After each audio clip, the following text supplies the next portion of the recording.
Moin Whisky-Fans. Heute bin ich zu Gast bei der Nyborg Distillery. Am I pronouncing that correctly? Yes, it's correct. Yeah. Ich bin zu Gast bei Nikolai von Nyborg Distillery. Und jetzt schauen wir uns die Brennerei an. Let's go! Ja.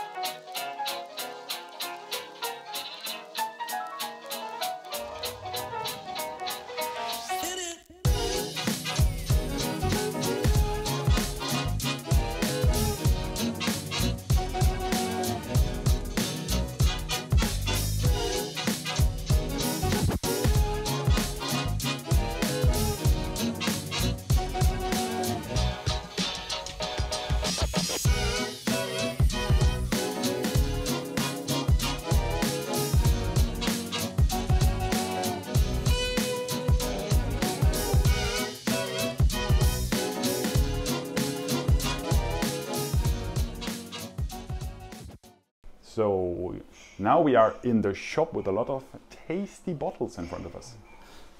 And we make gin. Everything started in a brewery in Urbeck in 1996, making beer and soft drinks. And now we make in 2009 we started making whiskey and gin.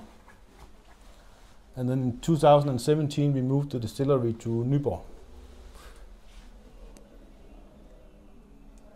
Okay, so there's a lot of tasty stuff in here. Lots of tasty stuff. And if we turn around, there's our gin whiskey. Good stuff. Yeah, all our good stuff. We have a core range of whiskey is Little Isle whiskey, and we have Danish oak whiskey, and we have a peated whiskey. This is our core range, and we make a limited edition in the brown boxes over here, and it's just got a prize. Our 12-year got a prize. Ultimate best whiskey of the year. Oh, you have a 12-year-old whiskey? 12-year, yeah. Oh, that's actually, quite old. We have 15 years also. Jesus. Yes, but wow. it's sold out at the moment. Okay. So, yeah. So that's our products. Awesome. Yeah. Isle of Fionia. Yeah, I'm very looking forward to try this. Yeah. And then we have a Danish oak whiskey. It's made from oak. The barrels are made from oak in Fyn. We know where they cut up the wood. On GPS coordinates, and then we put our whiskey on these barrels. So that's also Danish good story. oak. Danish oak, yeah. Awesome. Yeah. Never heard of that before. No. Cool. No. And then we have over here, we have our what do you call it? We have only one bottle each. We save it as a limited edition. Your vault. Yeah. Vault, yeah, exactly, yeah. Bottle number one of each we make. Yeah. The whiskey vault. Yes. Awesome. So these are all, is that a single cask or in terms of or limited small batch editions? Yeah, it's a limited edition, yeah. Ooh, cask number one. Yeah. Ooh.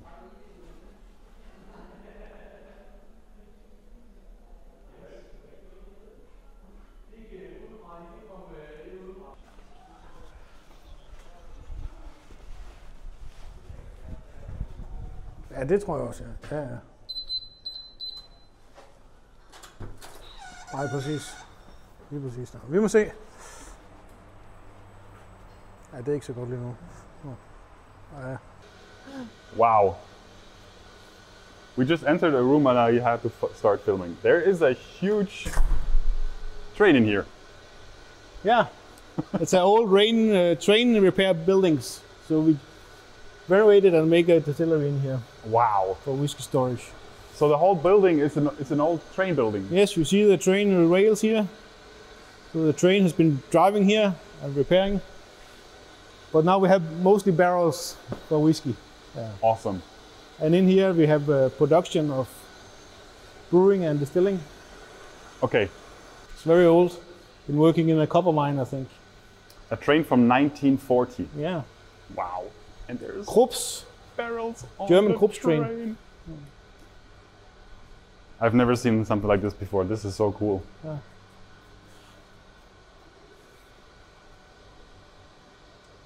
It's taking up a little of space in here. Yes. But it's a good story. This is sometimes it's a good thing if I come completely unprepared because I did not expect that. No, that's good. Yeah. It's super cool. Yeah. And here you see the Danish oak barrels. This is 100% Danish oak, harvested on Fyn. Cool. And then the wood from the same trees in the same forest are made as used for chairs in the restaurant. Oh, so okay. you can sit on a chair of the same wood that your whiskey has been maturing on. Awesome. And you drink the whiskey and sit on the same exactly. on the same tree. Yeah. Cool. That's quite fun. Yeah. Probably yes. This is warm, but you have a good picture.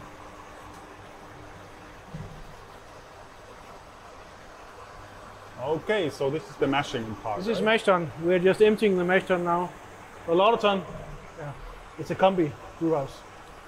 I never really understood the difference between mashing and lautering is getting the liquid from. You have a sieve in the bottom, getting liquid out, the wort. Yeah. So mashing is doing the heating of the grains, the barley is heated up to a temperature to get out the sugars. And now brew is done, so now we have to empty for next brew. Cool. It's only 2 brews a day. And then we have 4 fermenting vessels, each 6,000 liters. Ooh, that's huge, nice washbacks. Wow. Beautiful. Made of wood. It's not normal, not that many who has that.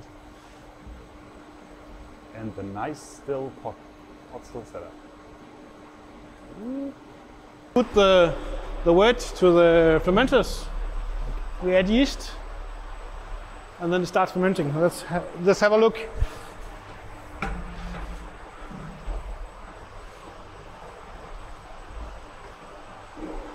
Here we got a brew from yesterday and a brew from today. So this has not been started fermenting yet, but here you can see the yeast is working on the sugars. Yes. Familiar Familiar? view. Yes. Yeast is eating sugar and making alcohol. What kind of flavors are you aiming for? You get a lot of green apples and very fruity. Yeah. How long are you fermenting for? Fermenting process is 5 days. About. Okay. Yeah. Also quite long. We have no cooling on it. Yes. So we let it ferment until it's done. Yeah. But you feel it, the temperature is rising. Yeah, it's always crazy, huh? Yeah. So when it's done fermenting, then we distill it. Cool. What is your? You have what is your malt? The malt is organic barley from called local malt house. Local malt house, yeah. So your whiskey is organic as well, then? Yes. All we do is organic. Cool. The type of malt is evergreen. Yeah. Doing the brewing and the barrels and the filling and everything. 2 people? 2 people, and then we have 1 bookkeeping, half-time bookkeeping. So that's what we can afford right now. Right. We've been 5 people, but we have due to COVID and time as it is now. So let's have a look at your distillation. Yes. We have 2 pot stills. 2 pot stills, with identically. columns. Columns, yes. We bought them to make gin, but now we only do whiskey, and we use the small one in the back. Yeah. From the brewery, old days, we use it for gin and aquavit now. So the 2 big ones are only dedicated for whiskey. So do you use the columns when you distill the whiskey also? Not really. We run through it, and that's it. Yes. Yeah. So you try to be as close to single malt exactly. production in Scotland. Make it as complex as possible. Yes. Yeah. Also, it's good for the aging of the whiskey to make it complex. Yeah. Because usually when I see this kind of setup, I get a bit nervous with the columns. Yeah, exactly. It's a question of knowing your equipment, how to run it. Yeah. In the beginning, in the brewery times, we use the column to make a clean spirit, but the taste and the flavor of the whiskey is not the same. Yeah. So it's learning by doing. So here's the filling tank where the spirit goes into the cask. Awesome. How much whiskey or spirit do you produce right now? We do about, what do we do? 30,000 liters a year right now. Yeah. It's not much, but we are trying to build it up. Yeah. Yeah. The barrels prices are also very, very high. I can imagine. Okay, speaking about barrels, we have a beautiful warehouse in the background, so let's have a look. Let's go have a look. I was quite impressed when I came here the first time. So we are looking at a small wrecked warehouse, if I can call it that. Yeah. But there's a train inside. I'm still quite fascinated by that view. Awesome. Yeah. Okay. And then we use for the first time we use a lot of American barrels. They've been cheap to get. Now it's more expensive, so now we're looking into different barrels, and we got our own barrels made, Danish wood. We have a good cooperage in Portugal actually, making barrels for us. Yeah.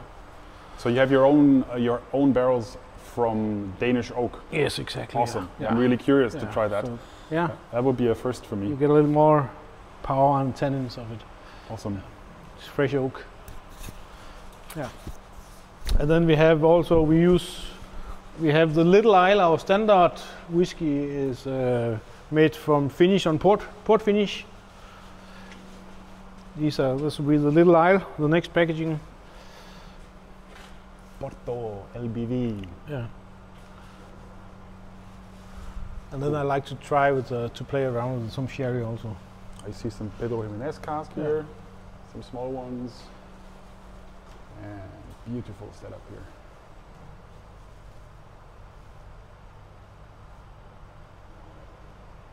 Hey guys, welcome on the Whiskey Roads again with me, Leon, and I am in Denmark, and I am a bit mind blown by the project. Who am I talking to right now? Nikolaj Rømer from Nyborg Distillery. Thank you very much for having me. It's the 5th day on the road through Denmark, and I'm absolutely mind blown about the hospitality and the kindness of Danish people, and the whiskey industry here is just so friendly.